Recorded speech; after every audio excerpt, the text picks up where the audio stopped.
जय हिंद दोस्तों। आप सभी का स्वागत है हमारे इस YouTube channel SSC infinity academy में। तो दोस्तों, यूथ साइंस का सीरीज को आगे बढ़ाते हुए आज हम लेंस से संबंधित क्वेश्चन को करेंगे। तो चलिए दोस्तों, क्वेश्चन को शुरू करते हैं। यहाँ से दोस्तों हमारा मानव नेत्र से संबंधित प्रश्न शुरू शुरू होने वाले हैं। मानव नेत्र से प्रश्न शुरू होने वाले हैं दोस्तों। तो दोस्तों, मानव नेत्र में दोस्तों मुख्यतः दो समस्याओं को ज्यादा देखा जाता है। पहला, एक निकट दृष्टि दोष, निकट दृष्टि दोष, और दूसरा दूर दृष्टि दोष। दूसरा दूर दृष्टि दोष। अब निकट दृष्टि दोष में क्या होता है दोस्तों, निकट की वस्तुएं साफ साफ दिखाई देती है, लेकिन दूर की वस्तुएं साफ नहीं दिखाई देती है। दूर की वस्तुएं साफ नहीं दिखाई देती, दूर की वस्तुएं वस्तुएं साफ नहीं दिखाई देती है, नहीं दिखाई देती है। और दूर दृष्टि दोष में दोस्तों निकट की वस्तुएं साफ साफ नहीं दिखाई देती है। निकट की वस्तुएं वस्तुएं साफ साफ नहीं दिखाई देती है, साफ साफ नहीं दिखाई देती है। इसमें उल्टा होता है दोस्तों, निकट दृष्टि दोष में निकट की वस्तुएं साफ दिखाई देता है, लेकिन दूर की वस्तुएं नहीं दिखाई देता है। और दूर दृष्टि में दूर की वस्तुएं साफ दिखाई देता है, लेकिन निकट की वस्तुएं साफ नहीं दिखाई देते हैं। इसमें क्या होता है, उल्टा होता है। अब यहाँ पे हम एक ट्रिक समझेंगे दोस्तों। इसमें देखिए, हमारा ये क्या है, उत्तल लेंस है, और ये क्या है, अवतल लेंस। ये क्या है, उत्तल है, अवतल है। इस इन दोनों में से बड़ा कौन सा है, ये हमारा क्या है, बड़ा है, और ये क्या है, छोटा है। देखिए, इसमें यू तल तीन अक्षर है, इसमें कितना है, अवतल चार अक्षर है, इसमें चार अक्षर है, इसमें तीन अक्षर है। तो दोस्तों, इसमें हमारा निकट दृष्टि और दूर दृष्टि में इसमें कौन सा लेंस का इस्तेमाल किया जाता है। देखिए, ये हमारा छोटा है, इन दोनों में से छोटा कौन है, छोटा ये है। तो छोटा वाला हमारा कौन है, दूर दृष्टि दोस्त। ये क्या है, दो अक्षर का है, तो दूर दृष्टि। तो दूर दृष्टि में हमारा उत्तल लेंस का इस्तेमाल किया जाएगा, दूर दृष्टि में हमारा उत्तल लेंस का इस्तेमाल किया जाएगा, और निकट दृष्टि दोष में हमारा अवतल लेंस का इस्तेमाल किया जाएगा। क्योंकि देखिए, यहाँ दूर क्या है, छोटा है, तो छोटा है, तो ये उत्तल में हमारा क्या है, छोटा लिखा हुआ है, तो छोटा का छोटा इस्तेमाल करेंगे। और बड़ा लिखा हुआ है निकट, ये बड़ा है और ये बड़ा है, तो बड़ा के साथ बड़ा का इस्तेमाल करेंगे। क्वेश्चन को देखते हैं। किसी व्यक्ति के निकट दृष्टि दोष को सुधारने हेतु किस लेंस का प्रयोग किया जाता है। देखिए, निकट मतलब क्या दोस्तों, अवतल। निकट मतलब क्या, अवतल। और अवतल लेंस को हम क्या कहते हैं, अवतल लेंस को हम क्या कहते हैं, अपसारी लेंस कहते हैं। और उत्तल लेंस को क्या कहते हैं, अभिसारी लेंस कहते हैं। उत्तल को हम क्या कहते हैं, अभिसारी, और अवतल को क्या कहते हैं, अपसारी। तो यहाँ पे हमारा इसका उत्तर क्या हो जाएगा, अवतल लेंस। और अवतल नहीं दिया गया तो हम यहाँ पे क्या उत्तर लेंगे, अपसारी लेंस। जिसका उत्तर हमारा क्या हो जाएगा, ए नंबर का हो जाएगा। तो चलिए दोस्तों, नेक्स्ट क्वेश्चन को देखते हैं। डैश लेंस का उपयोग निकट दृष्टि दोष मायोपिया से पीड़ित लोगों द्वारा किया जाता है। देखिए दोस्तों, निकट दृष्टि दोष को हम क्या कहते हैं, मायोपिया। निकट दृष्टि मतलब क्या, निकट की वस्तुएं साफ साफ दिखाई देगी, मायोपिया। देखिए दोस्तों, निकट दृष्टि दोष को मायोपिया बोला जाता है। क्या बोला जाता है, मायोपिया। क्या बोला जाता है, मायोपिया। और दूर दृष्टि दोष को हाइपर मायोपिया बोला जाता है, हाइपर मायोपिया, हाइपर मायोपिया। तो निकट को क्या बोलते हैं, मायोपिया। और दूर दृष्टि को, दूर दृष्टि वाले को क्या बोलते हैं, हाइपर मायोपिया। दूर दृष्टि को क्या बोलते हैं, हाइपर मायोपिया। तो यहाँ पे निकट दृष्टि बोला गया, निकट दृष्टि तो उसमें हम किसका इस्तेमाल करते हैं। फिर हम ट्रिक को देखेंगे, क्या हमारा ट्रिक था, छोटा के साथ छोटा होता है और बड़ा के साथ बड़ा। तो उत्तल, उत्तल हो गया एक, और ये क्या हो गया, अवतल।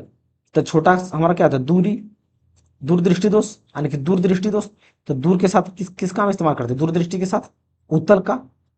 और निकट दृष्टि के दोष के साथ किसका इस्तेमाल करेंगे हम, निकट दृष्टि के साथ अवतल का। यहाँ पे इसका उत्तर क्या हो जाएगा हमारा, अवतल लेंस का। तो यहाँ पे उत्तर सी हो जाएगा।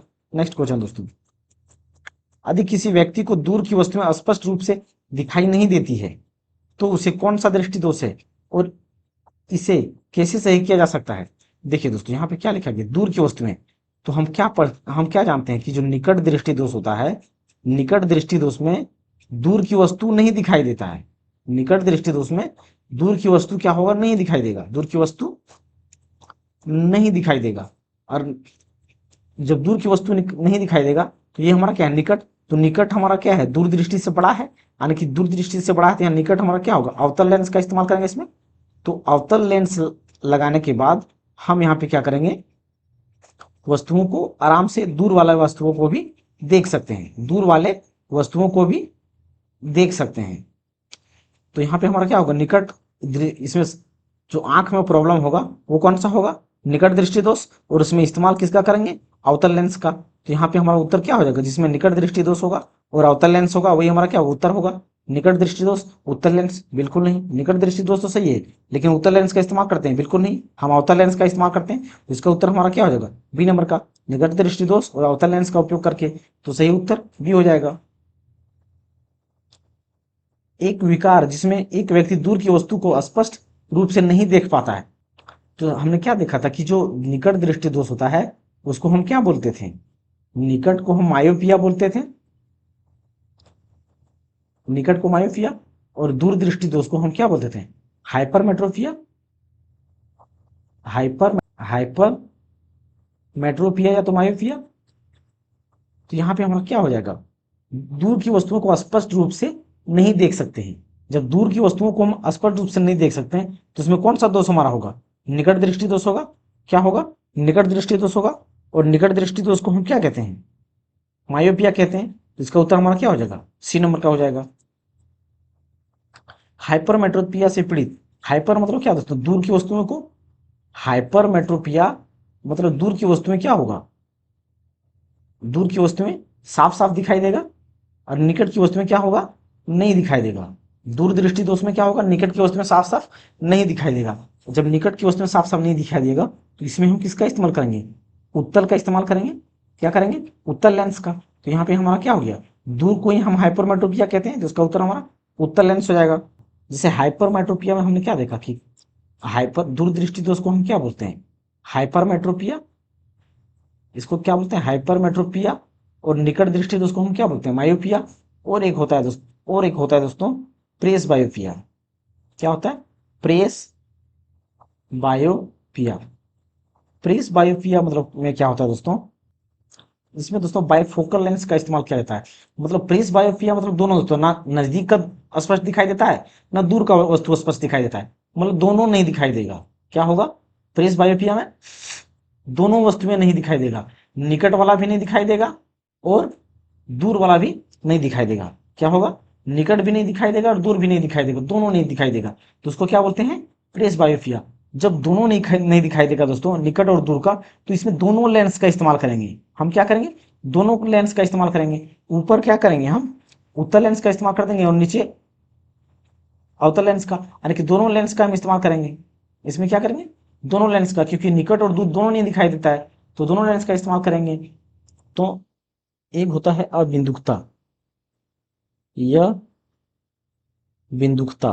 क्या होता है, अबिंदुकता। इसको इंग्लिश में दोस्तों एस्टिग्मेटिज्म बोलते हैं, एस्टिग्मेटिज्म। इसमें क्या, जब ये अबिंदुकता वाला बीमारी होता है दोस्तों, तो इसमें हम बेलनाकार लेंस का इस्तेमाल करते हैं, इसमें हम बेलनाकार लेंस का इस्तेमाल करते हैं। निकट दृष्टि दोष को डैश भी कहा जाता है। देखिए दोस्तों, हमने क्या देखा था, दो चीज देखा, एक निकट दृष्टि दोष और दूर दृष्टि दोष।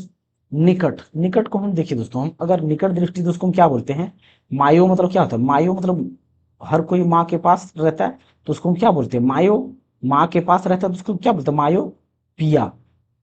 क्या बोलेंगे, मायोपिया। मतलब हर कोई अपने माँ के पास रहता है, मायोपिया मतलब माँ के पास रहता है। यानी निकट, माँ के पास मतलब क्या, निकट। तो निकट दृष्टि दोष को हम क्या बोलते हैं, मायोपिया। और दूर क्या होता है, दूर मतलब दूर, दूर मतलब क्या, हाइपर, हाइपर मेट्रोपिया। तो दूर दृष्टि दोष को हम क्या बोलते हैं, हाइपर मेट्रोपिया। तो यहाँ पे देखिए दोस्तों क्या बोलेंगे, निकट दृष्टि दोष को क्या कहते हैं, तो निकट दृष्टि दोष को हम क्या बोलते हैं, मायोपिया बोलते हैं। तो इसका उत्तर हमारा क्या हो जाएगा, बी नंबर का हो जाएगा। अच्छा एक चीज देखिए दोस्तों, ये निकट दृष्टि दोष में क्या दिक्कत होता है, जैसे निकट दृष्टि दोष या मायोपिया में क्या होता है, हम इसमें निकट दृष्टि दोष में कौन सा लेंस का इस्तेमाल करते हैं दोस्तों, अवतल लेंस का इस्तेमाल करते हैं। और दूर दृष्टि दोष में किसका हम इस्तेमाल करते हैं, उत्तल लेंस का इस्तेमाल करते हैं। तो निकट दृष्टि दोष में क्या होता है दोस्तों, जो हमारा रेटिना पर जो प्रतिबिंब बनना होता है, ये हमारा मान लेते हैं क्या है, आंख की पुतली का अंदर का क्या है, रेटिना है। तो हमारा जो प्रतिबिंब बनना होता है दोस्तों, इस रेटिना पर बनना होता है। कहाँ होता है, ये रेटिना पर बनना होता है। लेकिन इसका जो प्रतिबिंब बन जाता है वो इसके पहले बन जाता है। क्या होता है, प्रतिबिंब जो बन जाता है इस रेटिना पर बनने के अलावा वो पहले बन जाता है। और जब पहले बन जाता है तो यहाँ पे हम क्या करते हैं, एक अवतल लेंस का इस्तेमाल करते हैं। क्या करते हैं, अवतल लेंस का। और जब हम अवतल लेंस का इस्तेमाल करते हैं तब जाकर के ये जो प्रतिबिंब बनाता है वो हमारा आगे जाके बनाता है और रेटिना पर प्रतिबिंब बनता है। और हाइपरमेट्रोपिया में क्या होता है दोस्तों, यानी कि दूरदृष्टि दोष में जो हमारा रेटिना पर प्रतिबिंब बनना होता है वो रेटिना पर ना बन करके वो हमारा प्रतिबिंब पीछे की ओर, रेटिना के पीछे बन जाता है। ये क्या बन जाता है, रेटिना के पीछे प्रतिबिंब बन जाता है। और रेटिना के पीछे प्रतिबिंब बन जाता है। और रेटिना के पीछे प्रतिबिंब बनने के कारण ये क्या करता है, दूर की वस्तुओं को साफ साफ नहीं देख सकता है, यानी कि धुंधला दिखता है। तो इसमें क्या किया जाता है दोस्तों, उत्तल लेंस का इस्तेमाल किया जाता है। उत्तल लेंस का इस्तेमाल किया जाता है। और उत्तल लेंस का इस्तेमाल करने से इसका प्रतिबिंब जो होता है पीछे ना बन करके ये आगे की ओर बनाता है और रेटिना पर इसका प्रतिबिंब बनाता है। क्या करता है, रेटिना पे प्रतिबिंब बनाता है, तब वस्तुओं को आसानी से दिखता है। तो इसलिए दोस्तों निकट दृष्टि दोष में अवतल लेंस का इस्तेमाल किया जाता है और दूरदृष्टि दोष में उत्तल लेंस का इस्तेमाल किया जाता है। मानव आंखों में निकट दृष्टि दोष को क्या कहा जाता है, निकट दृष्टि दोष को क्या कहते हैं दोस्तों, मायोपिया कहते हैं। जिसका उत्तर हमारा क्या होगा, ए नंबर का होगा। दूरदृष्टि को हाइपरमेट्री मेट्रोपिया को इनमें से किसका उपयोग करके ठीक किया जाता है। हाइपर मतलब क्या दोस्तों, दूर, और दूर मतलब क्या, उत्तल लेंस का इस्तेमाल किया जाता है। क्या करते हैं, उत्तल लेंस का। तो इसका उत्तर हमारा क्या हो जाएगा, ए नंबर का हो जाएगा। दो फोकस दूरियों वाले लेंस का उपयोग डैश से पीड़ितों व्यक्तियों द्वारा किया जाता है। देखिए दोस्तों, इसमें दो फोकस लेंस, यानी कि उसमें उत्तल लेंस भी और अवतल लेंस का भी इस्तेमाल किया जाएगा। तो हम ऐसा कब करते हैं दोस्तों, जब प्रेस बायोपिया हो जाता है, प्रेस बायोपिया उसको कहते हैं। क्या कहते हैं दोस्तों, प्रेस बायोपिया। तो प्रेस बायोपिया जब बीमारी होता है दोस्तों, तो उसको निकट का वस्तु भी नहीं दिखाई देता है, वस्तु भी दोस्तों दूर की भी वस्तु नहीं दिखाई देता है। मतलब दोनों, उसमें दोस्तों दोनों दृष्टि दोष होता है, निकट दृष्टि दोष भी होता है, दूर दृष्टि दोष भी होता है। और दूर दृष्टि दोष में हम, निकट दृष्टि दोष में किसका इस्तेमाल करते थे, अवतल का करते हैं।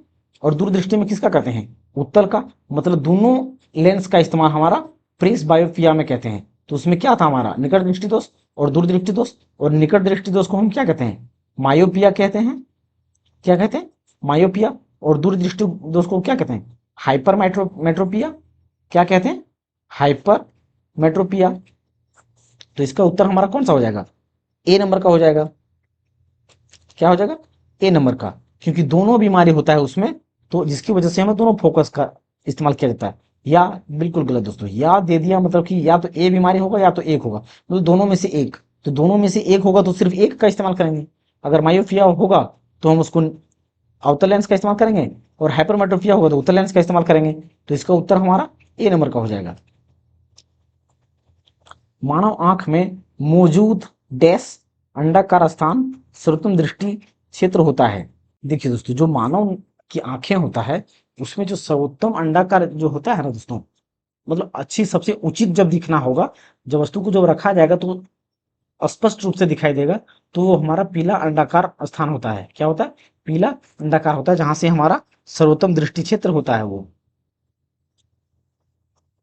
आंख की फोकस दूरी को समायोजित कर निकट और दूर की वस्तुओं पर ध्यान केंद्रित करने की क्षमता को आंख की डैश कहा जाता है। देखिए दोस्तों, हम एक चीज जानते हैं दोस्तों, अगर हम अंधेरे कमरे से, अगर अंधेरे कमरे से हम बाहर निकलते हैं, अंधेरे कमरे से दोस्तों अगर हम बाहर निकलते हैं, तो बाहर में अगर लाइट होता है, सूरज की रोशनी होता है, तो जिसके कारण से हम बाहर में क्या करते हैं, अगर देखते हैं तो क्या करता है, आंख हमारा सिकुड़ने लगता है। क्या करता है, आंख सिकुड़ने लगता है और एडजस्ट करने लगता है। क्या करता है, अपने सामंजस्य क्षमता को क्या करता है, एडजस्ट करने लगता है, यानी कि आंख में एडजस्ट करके वो देखने की कोशिश करता है। अगर ज्यादा लाइट को सूर्य की ओर देखेंगे तो आंख मेरा हमारा और ज्यादा सिकुड़ेगा। क्या करेगा, और सिकुड़ेगा और अपने आंख को एडजस्ट करने की कोशिश करने लगेगा, ताकि आराम से उसको देख सके। लेकिन जब हम बाहर से अंदर की ओर आते हैं, रोशनी में बाहर क्या था, रोशनी था, और अंदर हमारा क्या होता है, अंधेरा होता है। अंदर क्या होता है, अंधेरा होता है। तो हमें वस्तु में क्या होता है, दिखाई नहीं देता है। तो हम अंदर से बाहर से अंदर आएंगे तो आंख हमारा क्या होगा, बड़ा हो जाएगा, फैलेगा। आंख की पुतलियां क्या होगा, फैलेगा, और अपने सामंजस्य क्षमता को क्या करेगा, एडजस्ट करेगा, ताकि वस्तुओं को देख सकता है। तो यहाँ पे जो दूर या निकट दृष्टि में जो प्रॉब्लम होता है दोस्तों, उस समंजन क्षमता के कारण ही होता है। तो इसका उत्तर हमारा सी नंबर का हो जाएगा। दूरदृष्टि दोष से पीड़ित व्यक्ति के नेत्र में किस वस्तु का प्रतिबिंब कहां पर बनता है। दृष्टि दोष में हमने क्या देखा था, ये हमारा मान लेते हैं क्या है, रेटिना है। ये क्या है, रेटिना। आंख के जो पीछे सबसे पिछला हिस्सा होता है दोस्तों, ये रेटिना होता है। क्या होता है, रेटिना। और रेटिना में हमारा दूरदृष्टि जब दोष होता है, तो पहले तो हमारा जो प्रतिबिंब बनता है, जब नॉर्मल एक नॉर्मल आंख होता है तो उसका प्रतिबिंब दोस्तों ये रेटिना पर पड़ता है, यार बनता है। क्या बनता है, रेटिना पर उसका प्रतिबिंब चित्र बनता है। लेकिन दोस्तों जब दूरदृष्टि दोष होता है, क्या होता है दोस्तों, दूरदृष्टि दोष होता है, तो ये वस्तु, ये जो प्रतिबिंब बनता है, वो रेटिना पर ना बनने के अलावा वो रेटिना के पीछे बन जाता है। कहां बन जाता है, रेटिना के पीछे। यानी कि ये कहां चला जाता है, पीछे चला जाता है, ये प्रतिबिंब पीछे चला जाता है।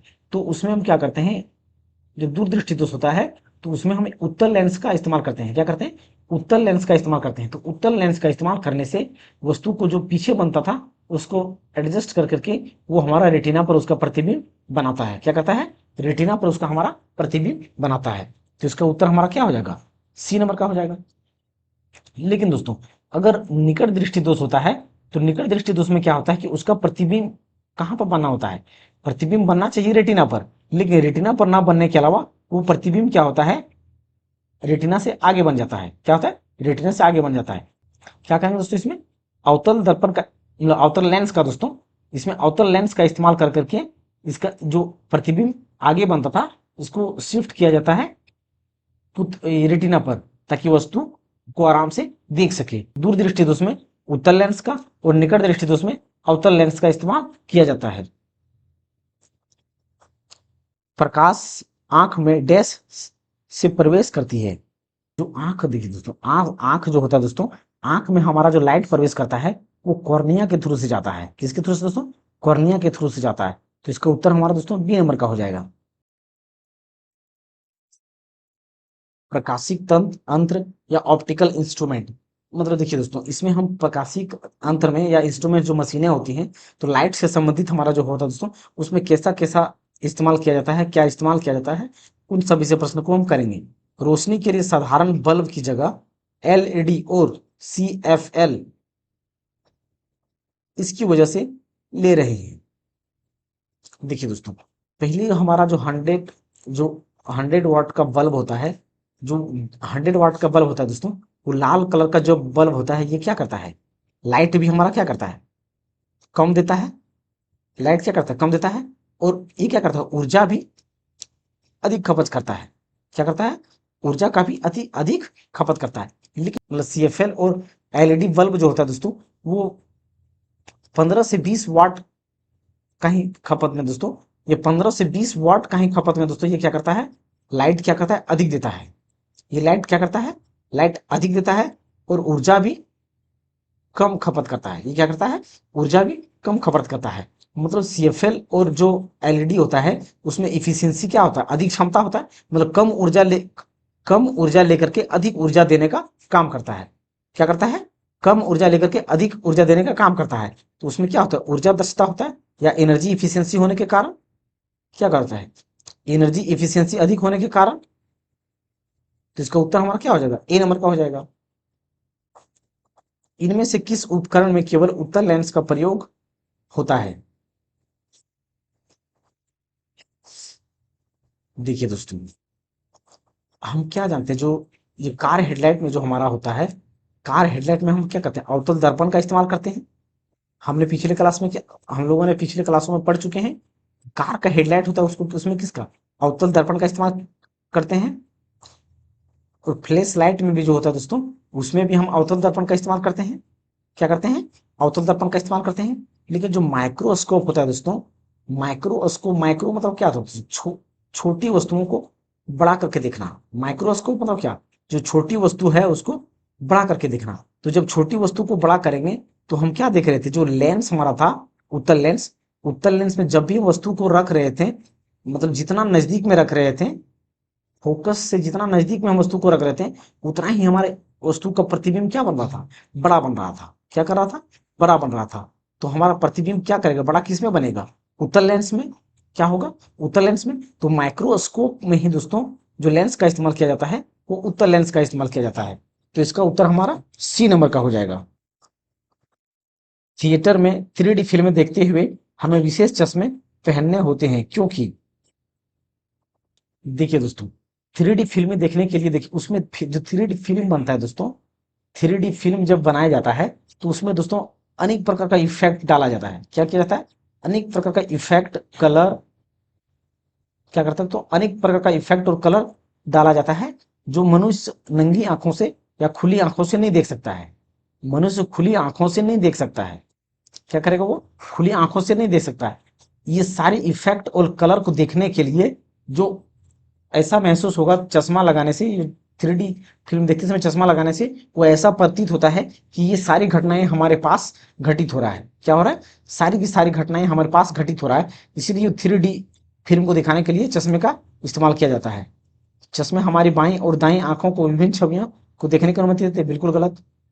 बाएं दाएं देखने का क्या मतलब दोस्तों, बाईं आंख कुछ और दिखाएगा और दाईं आंख कुछ और दिखाएगा, दोनों अलग अलग दिखाएगा। तो ऐसा हो सकता है क्या, फिल्म देखने के लिए दोनों आंख से एक ही चीज तो दिखेगा। तो पहला ऑप्शन गलत हो जाएगा। 3D फिल्में विशेष रंग इस्तेमाल करती है जो मानव आंखों द्वारा महसूस नहीं किए जा सकते। बिल्कुल सही दोस्तों, क्योंकि हमने क्या बताया कि उसमें अनेक अनेक प्रकार का इफेक्ट और कलर डाला जाता है जो मनुष्य अपनी नंगी आंखों से नहीं देख सकता है। तो उसे चश्मा लगा करके देखा जा सकता है, जिसका उत्तर हमारा बी नंबर का हो जाएगा। पेरिस्कोप में निम्न में से किसका उपयोग किया जाता है। देखिए दोस्तों, पेरिस्कोप किसको बोलते हैं दोस्तों, पेरिस्कोप क्या दोस्तों, जिसे समुद्र में यात्री लोग ट्रेवल करते हैं दोस्तों। ये हमारा जैसे कि मान लीजिए पनडुब्बी है, क्या होगी दोस्तों, ये पनडुब्बी है। यहाँ पर हमारा एक अंतर होता है जिसको हम पेरिस्कोप बोलते हैं, जिससे हम बाहर की वस्तुओं को अंदर से बैठे बैठे देख सकते हैं। तो यहाँ पे एक नॉर्मल शीशा लगाया जाता है दोस्तों। यहाँ पे क्या करता है, ये 45 डिग्री पर नॉर्मल शीशा लगाया जाता है, और यहाँ पर भी एक 45 डिग्री का शीशा लगाया जाता है। तो यहाँ से जब देखिए दोस्तों, यहाँ पे कोई वस्तु होगा तो इसका प्रतिबिंब हमारा यहाँ पे इस मिरर पे बनेगा, और ये 45 डिग्री होने के कारण ये यहाँ से प्रतिबिंब होता है, और फिर यहाँ से टकरा करके इस यहाँ से टकराएगा, और यहाँ से टकराने के बाद यहाँ पे जो अंदर में व्यक्ति होता है, ये व्यक्ति क्या करता है, इस बाहर की वस्तुओं को अंदर से बैठे बैठे आराम से देख सकता है। तो ये हमारा क्या होता है दोस्तों, पेरिस्कोप होता है। तो इसमें समतल दर्पण का इस्तेमाल किया जाता है, समतल दर्पण या नॉर्मल शीशा का दोस्तों इस्तेमाल किया जाता है। नॉर्मल शीशा का इस्तेमाल किया जाता है या साधारण शीशे का इस्तेमाल किया जाता है। तो इसका उत्तर हमारा दोस्तों ए नंबर का हो जाएगा। इनमें से किसमें ऑप्टिकल लेंस नहीं होता है। देखिए दोस्तों, पेरिस्कोप में हमने क्या देखा, पेरिस्कोप में जो समुद्र की पनडुब्बी में इस्तेमाल किया जाता है, उसको जो बाहर की वस्तुओं को समुद्र के अंदर में रह रहे पनडुब्बी के अंदर, जैसे हमने बाहर की वस्तुओं को देखने के लिए पेरिस्कोप का इस्तेमाल करते हैं। टेलीस्कोप क्या दोस्तों, जो बड़े बड़े ग्रह को देखने के लिए, दूर की वस्तुओं को देखने के लिए इस्तेमाल किया जाता है। और माइक्रोस्कोप में छोटी वस्तुओं को देखने के लिए। ये सारे के सारे दोस्तों इसमें हमारा लेंस का इस्तेमाल किया जाता है। क्या करता है ये, ए बी और सी तीनों में लेंस का इस्तेमाल किया जाता है। ये स्टेथोस्कोप दोस्तों हमारा क्या है, जो डॉक्टर लोग इस्तेमाल करता है दोस्तों, डॉक्टर लोग दोस्तों इस्तेमाल करता है, जो इस प्रकार का होता है दोस्तों। ये ये हमारा क्या कहलाता है, स्टेथोस्कोप कहलाता है। क्या कहलाता है, स्टेथोस्कोप। तो इसका इसमें दोस्तों शीशा नहीं लगा होता या लेंस नहीं लगा होता है। तो इसका उत्तर हमारा डी नंबर का हो जाएगा। अब यहां से हम दोस्तों वर्ण विक्षेपण या प्रकाश का वर्ण विक्षेपण या डिस्पर्सन ऑफ लाइट के प्रश्न को करेंगे। देखिए दोस्तों, जब एक व्हाइट लाइट को, सूर्य क्या दोस्तों, सूर्य एक सन है, सन हम द्वारा हमारा कौन सा लाइट प्रदान किया जाता है, व्हाइट लाइट दिया जाता है। व्हाइट प्रकाश का कण निकलता है या लाइट निकलता है। तो जब इस व्हाइट लाइट का जो डिस्पर्सन होता है वो 7 कलर में विभक्त होता है। क्या होता है दोस्तों, 7 कलर में विभक्त होता है। जैसे देखिए दोस्तों, एक हमारे यहाँ से एक इंसिडेंट रे जा रहा है, क्या जा रहा है, आपतित किरण जा रहा है। जब यहाँ से ये लाइट को किधर जाना चाहिए, ये सीधे जाना चाहिए, लेकिन ये सीधे ना जा करके ये लाइट यहाँ पे मुड़ जाता है। और यहाँ पे मुड़, क्योंकि क्या एक मीडियम से दूसरे मीडियम में जा रहा है, अब इस माध्यम से फिर से क्या कर रहा है, ये इधर विचलित हो जा रहा है। तो जो विचलित होता है तो ये 7 कलर में विभक्त करता है। क्या कहता है दोस्तों, 7 कलर में विभक्त करता है। एक क्या करता है, 7 कलर में विभक्त करता है। तो ये सातों कलर जो होता है दोस्तों अलग अलग होता है। जिसे सबसे नीचे बैंगनी कलर होता है, VIBGYOR। सबसे ऊपर क्या होता है, रेड कलर होता है। और यहाँ पे जो हमारा एंगल बनता है दोस्तों, यहाँ पे जो एंगल बनता है इसको हम विचलन कोण बोलते हैं। क्या बोलते हैं, विचलन कोण या एंगल ऑफ डेविएशन बोला जाता है। ये हमारा क्या हो गया, आपतित किरण हो गया, आपतित किरण। और ये परावर्तित किरण हो गया, परावर्तित किरण हो गया। अब देखिए दोस्तों, अगर हम बात करें तो हम क्या, पिछले क्लासों में हमने क्या देखा है कि जो रिफ्रैक्टिव इंडेक्स या अपवर्तनांक होता है या जो फ्रीक्वेंसी होता है वॉयलेट कलर का क्या होता है, सबसे अधिक होता है। और वेवलेंथ जो होता है क्या होता है, वॉयलेट कलर का सबसे कम होता है। और जिसका फ्रीक्वेंसी अधिक होता है उसका प्रकीर्णन भी किस क्या होता है, अधिक होता है। उसका प्रकीर्णन भी या बिखराव भी क्या होता है, सबसे अधिक होता है। तो जो वॉयलेट कलर का डिस्पर्शन होगा या बिखराव होगा वो सबसे अधिक बनाएगा। और एंगल की बात करें दोस्तों तो सबसे ज्यादा एंगल भी कौन बनाएगा, वॉयलेट कलर बनाएगा। सबसे ज्यादा एंगल भी कौन बनाएगा, वॉयलेट कलर बनाएगा। और सबसे कम एंगल कौन बनाएगा, रेड कलर हमारा बनाएगा, क्योंकि रेड कलर क्या है, सबसे ऊपर है। और अगर रेड कलर की बात करें तो फ्रीक्वेंसी क्या होता है, सबसे कम होता है। और वेवलेंथ क्या होता है, सबसे अधिक होता है। और इन सभी का दोस्तों स्पीड जो होता है अलग अलग होता है। तो सबसे ज्यादा स्पीड की बात करें तो सबसे ज्यादा स्पीड दोस्तों रेड कलर का होता है। सबसे ज्यादा स्पीड अगर देखा जाए तो रेड कलर का होता है। सबसे कम स्पीड जो होता है बैंगनी कलर का होता है या वॉयलेट कलर का होता है। तो इसमें देखिए दोस्तों, त्रिकोणीय प्रिज्म के माध्यम से प्रकाश के वर्ण विक्षेपण के दौरान श्वेत प्रकाश डैश रंगों की पट्टियों में विभाजित हो जाता है। तो कितने में दोस्तों, 1 2 3 4 5 6 7, कितने कलर में, 7 कलर में। तो इसका उत्तर क्या हो जाएगा, 7 हो जाएगा। त्रिभुजाकार कांच के प्रिज्म के माध्यम से आपतित अपवर्तित होने वाले प्रकाश किरण के लिए विचलन कोण के बीच का कोण क्या कहलाता है। देखिए दोस्तों, हमने क्या देखा था, ये हमारा क्या था, आपतित किरण था। और जब ये किरण आगे की ओर बढ़ता है, ये जाना चाहिए इधर था, लेकिन यहाँ से परावर्तित होकर इधर चला जाता है। तो इसके बीच में जो कोण बनता है, ये परावर्तित कोण जो बनता है दोस्तों, इसे हम क्या बोलते हैं, विचलन कोण बोलते थे। क्या बोलते हैं, विचलन कोण। तो ये हमारा क्या है, आपतित आपतित किरण है। और ये हमारा क्या है, निर्गत किरण या रिफ्लेक्टेड रे, निर्गत किरण।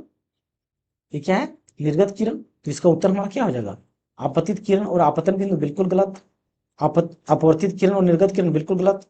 आपतित किरण और अपवर्तित किरण बिल्कुल गलत। यानी कि डी नंबर का दोस्तों हमारा सही उत्तर हो जाएगा। एक प्रकाश किरण एक त्रिभुजाकार कांच के प्रिज्म के माध्यम से अपवर्तित होती है। तो आपतित किरण और निर्गत किरण के बीच के कोण को क्या कहा जाता है। अभी पिछले क्वेश्चन में हमने क्या देखा दोस्तों, उसे विचलन कोण या एंगल ऑफ डेविएशन कहते हैं। तो इसका उत्तर क्या हो जाएगा, डी नंबर का हो जाएगा। स्विच स्विच के प्रकाश का इंद्रधनुष के विभिन्न रंगों में विभक्त होना क्या कहलाता है। हमने क्या देखा दोस्तों, एक जब सूर्य का जो व्हाइट रे होता है या किरण होता है वो कितने रंग में विभक्त करता है, 7 रंग में विभक्त करता है। जब 7 रंग में विभक्त करता है तो उसे हम क्या बोलते हैं, डिस्पर्सन ऑफ लाइट बोलते हैं। क्या बोलते हैं, डिस्पर्सन ऑफ लाइट या प्रकाश का वर्ण विक्षेपण कहलाता है। तो इसका उत्तर क्या हो जाएगा, डी नंबर का हो जाएगा। प्रकाश का प्रकीर्णन क्या हमने देखा था दोस्तों, जब ये धूल कण से कोई प्रकाश का कण टकराता है तो अपने आप को चारों दिशा में क्या करता है, बिखर जाता है। उसको हम क्या कहते हैं, प्रकीर्णन कहते हैं। और पूर्ण आंतरिक परावर्तन क्या करते हैं दोस्तों, जब डेंसर मीडियम से रेयर मीडियम में कोई लाइट जाता है तो वो अपने ही माध्यम में पुनः अपवर्तित होने के अलावा वो खुद अपने माध्यम में परावर्तित हो जाता है। और जो आपतित एंगल या जो होता है वो क्रिटिकल एंगल से अधिक हो जाता है। तो उसको हम क्या कहते हैं, पूर्ण आंतरिक परावर्तन कहते हैं। और प्रकाश का परावर्तन क्या करते हैं दोस्तों, जब जिस माध्यम से जाता है उसी माध्यम में परावर्तित हो जाता है उसे प्रकाश का परावर्तन कहते हैं। तो इसका उत्तर क्या हो जाएगा, डी नंबर का हो जाएगा। यह पाया गया है कि किसी रंग के प्रिज्म द्वारा श्वेत प्रकार के वर्ण विक्षेपण के दौरान कोई रंग घटक जितना अधिक मुड़ता है उस रंग घटक के लिए कांच का अपवर्तनांक उतना ही अधिक होता है। यदि म्यू आर, म्यू बी और म्यू वाई क्रमशः लाल, बैंगनी और पीले प्रकाश के लिए अपवर्तनांक है तो उनके बीच निम्न में से कौन सा संबंध सही है। देखिए दोस्तों, हमने क्या देखा था कि प्रिज्म से जब लाइट रे क्रॉस करता है, परावर्तित होता है, तो ये परावर्तित होने के बाद कितने रंग में, 7 कलर में विभक्त हो जाता है। क्या था दोस्तों, ये 7 कलर में विभक्त हो जाता है। तो विभक्त होने के बाद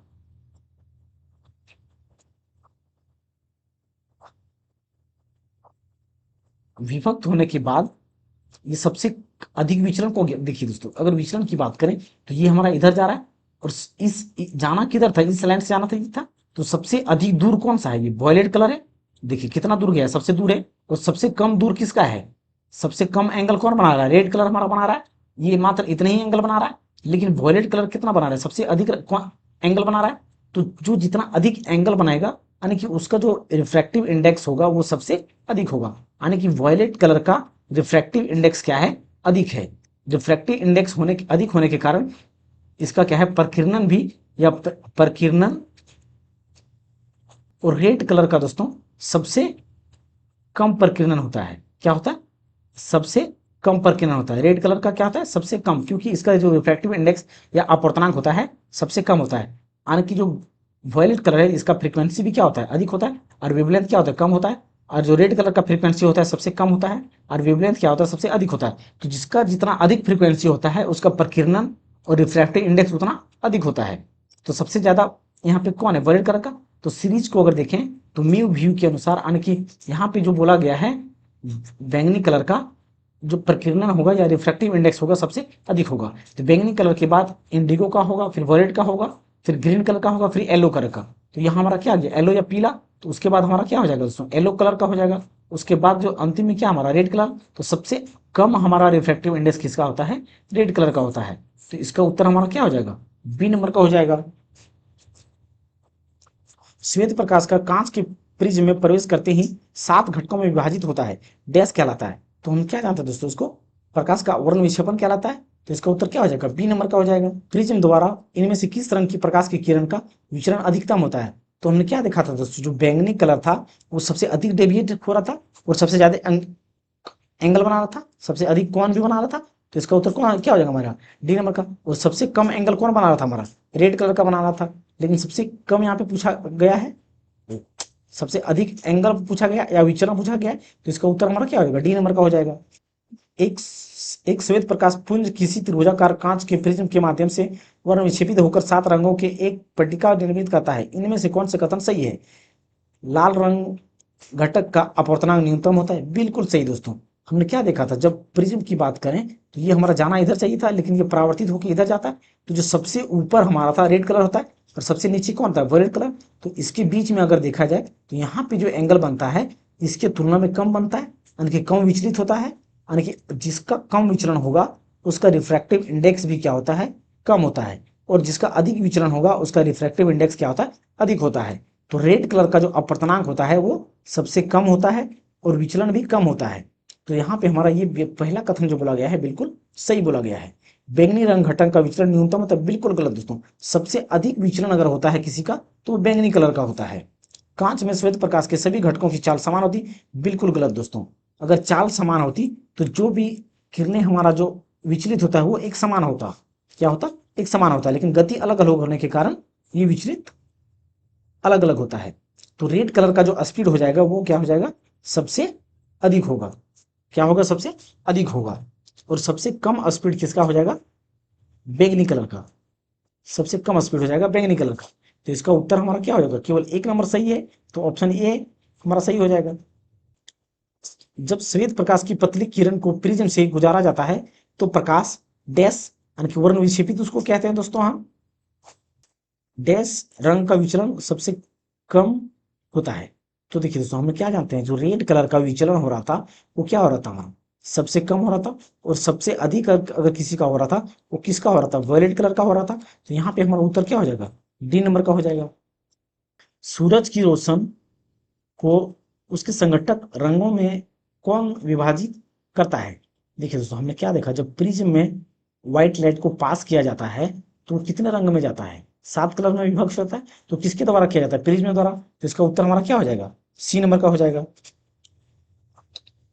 प्रिज्म क्या करता है, देखिए दोस्तों, हमने क्या देखा दोस्तों, यहाँ से एक व्हाइट लाइट जाता था। ये व्हाइट लाइट जाने जाने के बाद ये क्या करता है, अनेक कलर में विभक्त कर देता है इसको। क्या करता है, अनेक कलर में विभक्त करता है। तो प्रिज्म का काम क्या है, जब एक व्हाइट लाइट प्रिज्म के थ्रू से जाता है तो वो विभिन्न कलर में विभक्त कर देता है। प्रकाश को प्रतिबिंबित करता है, बिल्कुल गलत दोस्तों। यह प्रकाश को गुजरने से रोकता है, बिल्कुल गलत। यह उसके जरिए गुजर रहे प्रकाश का तितर बितर करता है, बिल्कुल सही दोस्तों। तितर बितर करने का क्या मतलब दोस्तों, वो बिखेर देता है, व्हाइट कलर को क्या करता है, बिखेर देता है। तो इसका उत्तर क्या हो जाएगा, सी नंबर का हो जाएगा। वर्णक्रम या स्पेक्ट्रम के कौन से दो रंग इसके दोनों सिरों का निर्माण करते हैं। देखिए दोस्तों, स्पेक्ट्रम हम किसको बोलते हैं, ये जो हमारा होता है, जब व्हाइट लाइट यहां से जा रहा था तो हमारा कितने कलर में विभक्त कर रहा था, 7 कलर में विभक्त कर रहा था। ये क्या करता है, 7 कलर में। तो ये जो 7 कलर हमारा बनता है, इसी को स्पेक्ट्रम बोला जाता है। क्या बोला जाता है दोस्तों, इसी को स्पेक्ट्रम बोला जाता है या वर्णक्रम बोला जाता है। इसी को स्पेक्ट्रम या वर्णक्रम बोला जाता है। तो सबसे ऊपर हमारा क्या था, रेड कलर, और सबसे नीचे क्या था, वायलेट कलर। यानी कि ऊपर वाले क्या हमारा लाल कलर, और नीचे क्या है, बैंगनी कलर। तो इसका उत्तर हमारा क्या हो जाएगा दोस्तों, ऊपर दोनों सिरों में कौन सा है, लाल है और बैंगनी है। तो लाल बैंगनी जो होगा वही हमारा उत्तर हो जाएगा। यानी कि ए ऑप्शन में हमारा बैंगनी और लाल है, तो इसका उत्तर क्या हो जाएगा, ए नंबर का हो जाएगा। जल की बूंदों से डैश होकर इंद्रधनुष बनता है। देखिए दोस्तों, इंद्रधनुष बनता है दोस्तों, उसमें दो प्रतिक्रिया होता है। क्या होता है, दो प्रतिक्रिया। पहला तो उसमें स्कैटरिंग होता है, इंद्रधनुष बनने का हाथ पे दोस्तों, उसमें क्या होता है, अपवर्तन होता है, स्कैटरिंग होता है, और साथ ही साथ रिफ्रैक्शन भी होता है। क्या होता है, रिफ्रैक्शन भी होता है, जिसके कारण ही हमारा इंद्रधनुष का निर्माण होता है। तो इसका उत्तर हमारा क्या हो जाएगा, सी नंबर का हो जाएगा। श्वेत प्रकाश के 7 रंगों में से कौन सा कांच के प्रिज्म द्वारा प्रकाश के परिक्षेपण के बाद सबसे कम विचलित होता है। तो हमने क्या देखा दोस्तों, रेड कलर का सबसे कम विचलित होता है। तो इसका उत्तर क्या हो जाएगा, सी नंबर का हो जाएगा। श्वेत प्रकाश के निम्न में से किस रंग की तरंगदैर्घ्य उच्चतम होती है। तो हम क्या जानते हैं दोस्तों, रेड कलर का जो होता है सबसे अधिक तरंगदैर्घ्य होता है या वेवलेंथ होता है। लेकिन दोस्तों फ्रीक्वेंसी जो रेड कलर का होता है सबसे कम होता है। और जो वायलेट कलर होता है, वायलेट कलर का जो वेवलेंथ होता है वो क्या होता है, सबसे कम होता है। सबसे कम होता है, फ्रीक्वेंसी सबसे अधिक तुम्हारा हमारा दोस्तों वायलेट कलर का हो जाता है। तो वेवलेंथ हमारा सबसे अधिक किसका है, रेड कलर का। तो इसका उत्तर क्या हो जाएगा, रेड कलर। जब श्वेत प्रकाश जो 7 रंगों का मिश्रण है कांच के प्रिज्म से होकर गुजरता है, तो उसका परिक्षेपण क्यों होता है। श्वेत प्रकाश 7 रंगों को पूरे प्रिज्म से प्रकीर्णित करता है, बिल्कुल गलत। क्योंकि देखिए 7 रंगों में परिवर्तित होने के कारण उसमें सिर्फ एक व्हाइट लाइट ही जाता है। क्या होता है, सिर्फ एक व्हाइट लाइट जाता है, और वो व्हाइट लाइट से 7 रंग में विभाजित होता है। श्वेत प्रकाश के 7 रंग कांच के प्रिज्म से अलग अलग चाल से गुजरती, बिल्कुल सही दोस्तों। इसका उत्तर बी नंबर का सही हो जाएगा। जब प्रकाश प्रिज्म से गुजरता है तो कौन सा रंग सबसे कम विपथित होता है। देखिए दोस्तों, हमने क्या देखा, हमने जो रेड कलर होता है वो हमारा सबसे ऊपर ही रहता है। क्या रहता है, सबसे ऊपर ही रहता है। यानी कि जो विचलन सबसे कम होता है रेड कलर का होता है, सबसे अधिक बैंगनी कलर का होता है। इसका उत्तर क्या हो जाएगा, सी नंबर का हो जाएगा। प्रकाश को प्रिज्म से गुजारकर स्पेक्ट्रम प्राप्त करने वाले पहले व्यक्ति कौन थे। देखिए दोस्तों, जो स्पेक्ट्रम या प्रकाश की लाइट, जो लाइट को पास किया जाता है, वो सबसे पहला व्यक्ति जो थे वो हमारा आइजैक न्यूटन थे। कौन थे, आइजैक न्यूटन थे। तो इसका उत्तर हमारा सी नंबर का हो जाएगा।